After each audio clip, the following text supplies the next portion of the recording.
అందరికీ దండాలు. నేను మీ లాట్కా నారి. వెల్కమ్ టు రింగులో వార్తలు. ప్రభుత్వం నుండి వచ్చే పథకాలు అధికార పార్టీలకు ఓటేసినా వేయకుండా ప్రజలందరికీ అందుతాయి. కానీ ముసలోళ్లకు ఆసరా పింఛన్లు అందాలంటే మాత్రం టీఆర్ఎస్కు మాత్రమే ఓటేయాలంట. పుసుక్కున కాంగ్రెస్కో కమ్యూనిస్టులకు ఓటేస్తే అయితే వీక్తుందంట పింఛన్లు.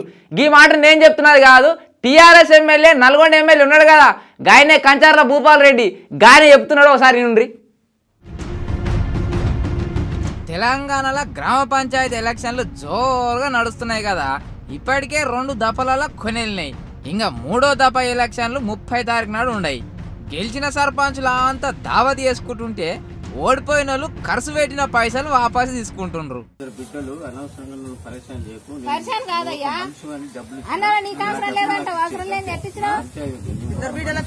ఇప్పుడు సినిమాని కూడా వసూలు చేసి మరి నర్సింగ సినిమాని కూడా నర్సింగ సిని కూడా నర్సింగ సిని కూడా నర్సింగ సిని కూడా ఇంకా పంచాయతీ ఎలక్షన్లలో పంచాయతీ అయింది. ప్రచారంలో భాగంగా నల్గొండ జిల్లా కనగల్ మండలం పొనుగోడు గ్రామంలో టీఆర్ఎస్ ఎమ్మెల్యే కంచర్ల భూపాల్ రెడ్డి చాలా హుషారు ఉతారు మాటలు మాట్లాడిండు. ఓ పారి నుండ్రి. కార్మికులకు మరి 1000 రూపాయల నుంచి రేపు 2016 రూపాయలు రేపు ఏప్రిల్ నుంచి ఇవ్వబోతా ఉన్నాడు. మరి వాళ్ళందరూ కూడా ఆలోచన చేయాలి.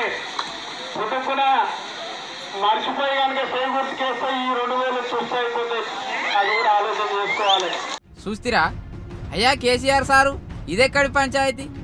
దునియాలో ఏనన్నా ఓ ఎమ్మెల్యే గిట్లా ఇజ్జతిడిచి మాట్లాడుతుండొచ్చునా? చెయ్యి గుర్తు కోటేస్తే పింఛన్లు కట్ చేస్తారు. గిదెక్కడి ప్రజాస్వామ్యం అని అక్కడి జనాలు వాపోతుండ్రంట.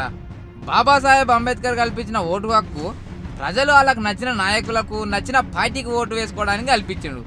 కానీ గిట్లా అధికార పార్టీకి కాకుండా వేరే పార్టీకి ఓటేస్తే సంక్షేమ పథకాలు కట్ చేస్తామనుడేందని ఆగ్రహం కక్కుతుర్రంట ఆ ఊరోళ్ళు.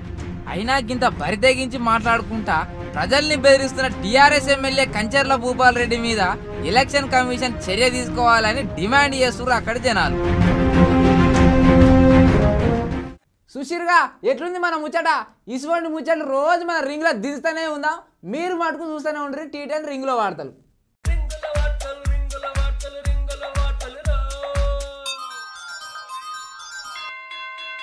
ఈ వీడియో మీకు నచ్చినట్లయితే లైక్ చేయండి, షేర్ చేయండి. ఇలాంటి మరిన్ని అప్డేట్స్ కోసం మన ఛానల్ని సబ్స్క్రైబ్ చేసి కింద కనిపిస్తున్న బెల్ బటన్ని క్లిక్ చేయండి.